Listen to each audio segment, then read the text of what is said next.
பள்ளிப்பாளையம் அடுத்துள்ள ஓடக்காடு பகுதியில் ஏரியில் இருந்து வெளியேறும் சாயநீர் விவசாய நிலத்தில் கலப்பதால் பயிர்கள் அழுகும் நிலைக்கு தள்ளப்பட்டதாக விவசாயிகள் வேதனை தெரிவித்துள்ளனர். நாமக்கல் மாவட்டம் பள்ளிப்பாளையம் அடுத்துள்ள ஓடக்காடு பகுதியில் விவசாயிகள் செல்வம் மற்றும் சரவணன் ஆகியோர் சுமார் 20 ஏக்கர் அளவில் நெற்பயிர்களை பயிரிட்டு பராமரித்து வருகின்றனர்.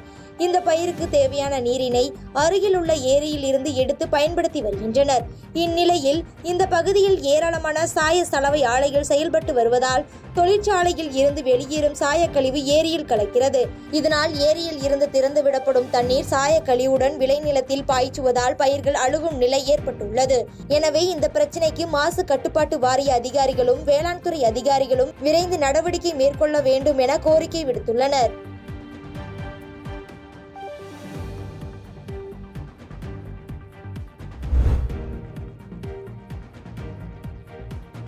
தேசிய அளவிலான தடகள போட்டிக்கு தேர்வான 20 தடகள வீரர் வீராங்கனைகளுக்கு தமிழ்நாடு தடகள அசோசியேஷன் மற்றும் மதுரை மாவட்ட தடகள அசோசியேஷன் சார்பில் தலா 10,000 ரூபாய்க்கான மாதாந்திர ஊக்கத்தொகைக்கான காசோலைகள் வழங்கப்பட்டது.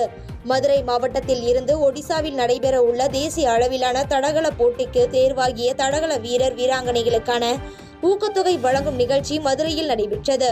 இந்த நிகழ்ச்சியில் தமிழ்நாடு தடகள சங்கம் சார்பில் வழங்கப்படும் மாதாந்திர தொகைக்கான 6,000 ரூபாயோடு சேர்த்து மதுரை மாவட்ட தடகள சங்கம் சார்பில் கூடுதலாக 4,000 இணைத்து 10,000 ரூபாய்க்கான காசோலைகள் 20 வீரர் வீராங்கனைகளுக்கு வழங்கப்பட்டது. இதேபோன்று தடகள பயிற்சியாளர்களுக்கும் தலா 10,000 ரூபாய் வழங்கப்பட்டு ஊக்குவிக்கப்பட்டது.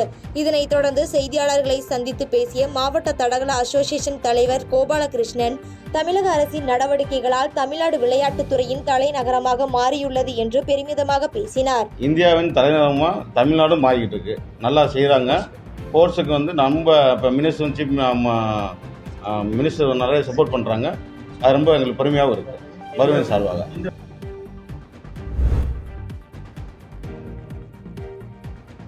ஓசூரில் வழக்கறிஞர் அரிவாளால் வெட்டிய சம்பவத்தை கண்டித்து திருச்சி வழக்கறிஞர்கள் பணி புறக்கணிப்பில் ஈடுபட்டனர். கிருஷ்ணகிரி மாவட்டம் ஓசூர் நீதிமன்ற வளாகத்தில் நேற்று மாலை வழக்கறிஞர் கண்ணன் என்பவரை பட்டப்பகலில் அரிவாளால் வெட்டிய சம்பவம் பரபரப்பை ஏற்படுத்தியுள்ளது. இதனை கண்டித்து இன்று திருச்சி ஒருங்கிணைந்த நீதிமன்றம் வழக்கறிஞர்கள் பணி புறக்கணிப்பில் ஈடுபட்டனர். மேலும் மத்திய மாநில அரசுகள் வழக்கறிஞர் பாதுகாப்பு சட்டத்தை உடனடியாக இயற்ற வேண்டும் என வலியுறுத்தி வருகின்றனர்.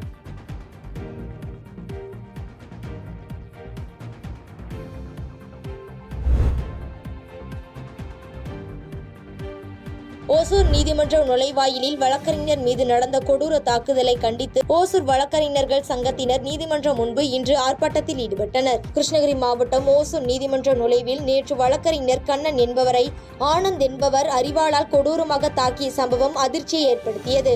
இந்த கொடூர தாக்குதலை கண்டித்து ஓசூர் நீதிமன்றம் முன்பாக ஓசூர் வழக்கறிஞர்கள் சங்கத்தினர் பணி புறக்கணிப்பில் ஈடுபட்டு ஆர்ப்பாட்டத்தில் ஈடுபட்டனர். ஆர்ப்பாட்டத்தில் வழக்கறிஞர் மீதான கொடூர தாக்குதலை கண்டித்தும் பிற மாநிலங்களில் உள்ள வழக்கறிஞர் பாதுகாப்பு சட்டத்தை உடனடியாக அமல்படுத்த கோரியும் நீதிமன்ற வளாகங்களில் போலீஸ் பாதுகாப்பு அளிக்க கோரி வலியுறுத்தி முழக்கமிட்டனர்.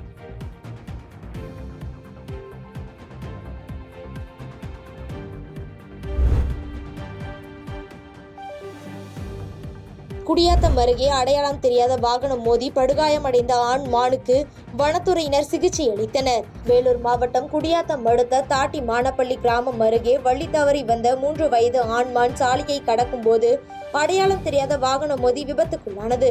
இதனை கண்ட அப்பகுதி மக்கள் உடனடியாக குடியாத்தம் வனத்துறையினருக்கு தகவல் தெரிவித்துள்ளனர். பின்னர் தகவல் அறிந்து விரைந்து வந்த வனத்துறையினர் பொதுமக்கள் உதவியுடன் மானை மீட்டு அருகில் இருக்கும் கால்நடை மருத்துவமனைக்கு அழைத்துச் சென்று சிகிச்சை அளித்தனர்.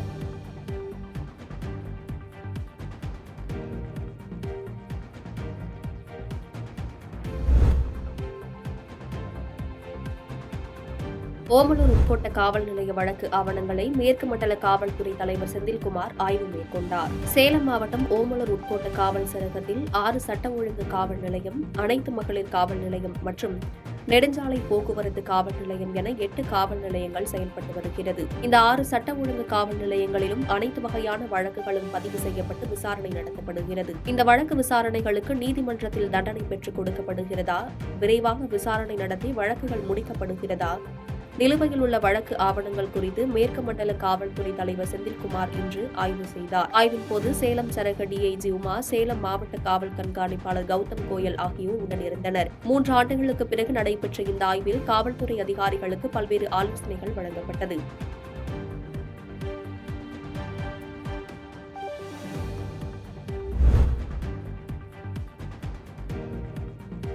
வந்தவாசி பகுதியில் உங்களை தேடி உங்கள் ஊரில் திட்டத்தில் மாவட்ட ஆட்சியர் பாஸ்கர பாண்டியன் ஆய்வு மேற்கொண்டார். திருவண்ணாமலை மாவட்டம் வந்தவாசி பகுதிகளில் தமிழ்நாடு அரசின் உங்களை தேடி உங்கள் ஊரில் திட்டத்தில் மாவட்ட ஆட்சியர் பாஸ்கர பாண்டியன் ஆய்வு மேற்கொண்டார். இந்த ஆய்வில் மாவட்ட ஆட்சியருடன் பாஸ்கர பாண்டியன், ஆரணி நாடாளுமன்ற உறுப்பினர் MS தரணிவேந்தன், வந்தவாசி சட்டமன்ற உறுப்பினர் S அம்பேத்குமார் ஆகியோர் கலந்து கொண்டனர். ஆய்வில் வந்தவாசி வட்டம் இளங்காடு ஊராட்சி கையநல்லூர் கிராமத்தில் ஏரி ஆக்கிரமிப்புகள் அகற்றுவது குறித்து பார்வையிட்டு உடனடியாக ஏரி பரப்பளவினை அளவீடு செய்து ஆக்கிரமிப்புகள் இருப்பின் அதனை உடனடியாக அகற்ற நடவடிக்கை எடுக்குமாறு பொதுப்பணித்துறை மற்றும் வருவாய்த்துறை அதிகாரிகளுக்கு அறிவுறுத்தினார்.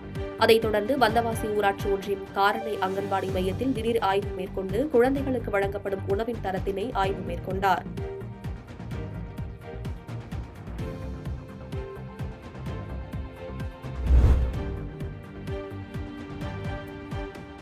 கள்ளக்குறிச்சி மாவட்டம் பூட்டை கிராமத்தில் குளம் அமைக்க 20 அடி ஆழக்குளம் அமைக்கப்பட்டு பாதியிலேயே நிறுத்தப்பட்டதால் குளத்தில் விழுந்து உயிரிழப்புகள் ஏற்பட வாய்ப்பிருப்பதாக பொதுமக்கள் குற்றச்சாட்டு வைத்துள்ளனர். கள்ளக்குறிச்சி மாவட்டம் பூட்டை கிராமத்தில் குளம் அமைக்க 20 அடி ஆழ குளம் அமைக்கப்பட்டு பாதியிலேயே நிறுத்தப்பட்டதால் குளத்தில் விழுந்து உயிரிழப்புகள் ஏற்பட வாய்ப்பிருப்பதாக பொதுமக்கள் குற்றச்சாட்டு வைத்துள்ளனர். கள்ளக்குறிச்சி மாவட்டம் சங்கராபுரம் வட்டம் பூட்டை குளத்து மேட்டு தெருவில் கடந்த 1 வருடத்திற்கு முன்பு பொதுப்பணித்துறை சார்பில் குளம் ஒன்று அமைக்க நிதி ஒதுக்கப்பட்டிருந்தது. நிதியை பயன்படுத்தி ஊராட்சி நிர்வாகம் குளம் தோண்டுவதற்கான பள்ளம் மட்டும் எடுத்துவிட்டு குளத்தை முழுமையாக கட்டி முடிக்காமலேயே பணியை நிறுத்தியுள்ளனர். அந்த பள்ளமானது 1 வருடம் கடந்தும் தற்போது வரை மூடாமல் மழைநீர் தேங்கி நின்று சாக்கடையாக உள்ளதால் தினம்தோறும் பாதிக்கப்பட்டு வருவதாக அப்பகுதி பொதுமக்கள் குற்றம் சாட்டியுள்ளனர். குளத்தின் ஆழமானது 20 அடிக்கும் மேல் இருப்பதால் இந்த குளத்தில் தடுமாறி விழுந்தால் உயிரை காப்பாற்ற முடியாத சூழ்நிலை ஏற்பட வாய்ப்புள்ளதாகவும் அச்சப்படுகின்றனர். இந்த குளத்தை மூட கோரி ஊராட்சி நிர்வாகத்திடமும் வட்டார வளர்ச்சி அலுவலரிடம் பலமுறை பொதுமக்கள் கோரிக்கை வைத்துள்ளனர். ஆனால் இதுவரை எந்த நடவடிக்கையும் மேற்கொள்ளவில்லை என கூறி பாதிக்கப்பட்ட மக்கள் குளத்தை மூட நடவடிக்கை எடுக்க கோரிக்கை வைத்துள்ளனர். இந்த குளத்தை நோண்டி போட்டாங்க, அதை துத்து கொடுக்க மாட்டேன்றாங்க.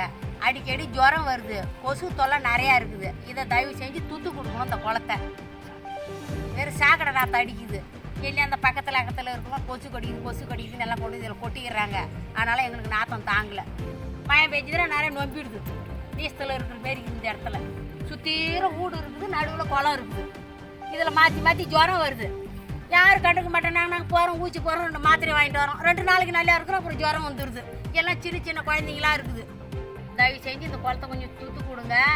2-3 வாட்டி வராங்க, நான் செய்கிறேன்னு சொல்கிறாங்க, அப்புறம் யாரும் செய்ய மாட்டேன்றாங்க.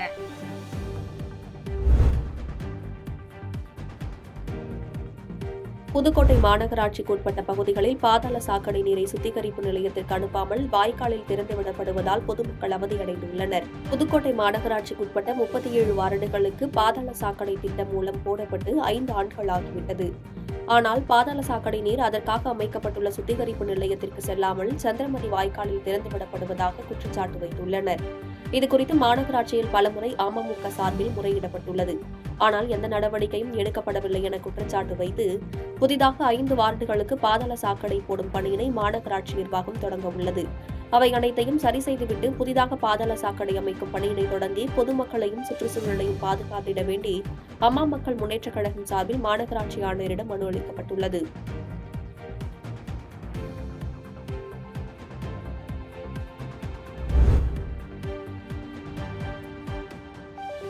காங்கேயம் அருகே இலவச வீட்டுமனை பட்டா கொடுத்தும் 17 வருடமாக இடத்தை அளந்து விடாததால் பாதிக்கப்பட்ட மக்கள் வட்டாட்சியர் அலுவலகத்தை முற்றுகையிட்டனர். திருப்பூர் மாவட்டம் காங்கேயம் அடுத்த ஊதியூர் நிழலி கிராமத்தில் 53 நபர்களுக்கு இலவச வீட்டுமனை பட்டா வழங்கப்பட்டுள்ளது. கடந்த 17 வருடத்திற்கு முன் வழங்கப்பட்ட பட்டாவிற்கு அதிகாரிகள் இன்று வரை இடத்தை அளந்து விடாததால் பொதுமக்கள் ஆத்திரமடைந்து காங்கேயம் வட்டாட்சியர் அலுவலகத்தில் முற்றுகை போராட்டத்தில் ஈடுபட்டனர். போராட்டத்தின் போது ஓரிரு நாட்களுக்குள் கொடுக்கப்பட்ட பட்டாவிற்கான இடத்தை அளந்து உரியவர்களிடத்தில் ஒப்படைக்க வேண்டும் எனவும், அப்படி இல்லை என்றால் வரும் திங்கட்கிழமை மாவட்ட ஆட்சியர் அலுவலகம் முன்பு சாலை மறியல் போராட்டத்தில் ஈடுபட போவதாகவும் பொதுமக்கள் எச்சரிக்கை விடுத்துள்ளனர். பாதகம் செய்பவரை கண்டால் நாம் பயங்கொள்ளலாகாது பாப்பா. மோதி மிதித்து விடு பாப்பா, அவர் முகத்தில் உமிழ்ந்து விடு பாப்பா.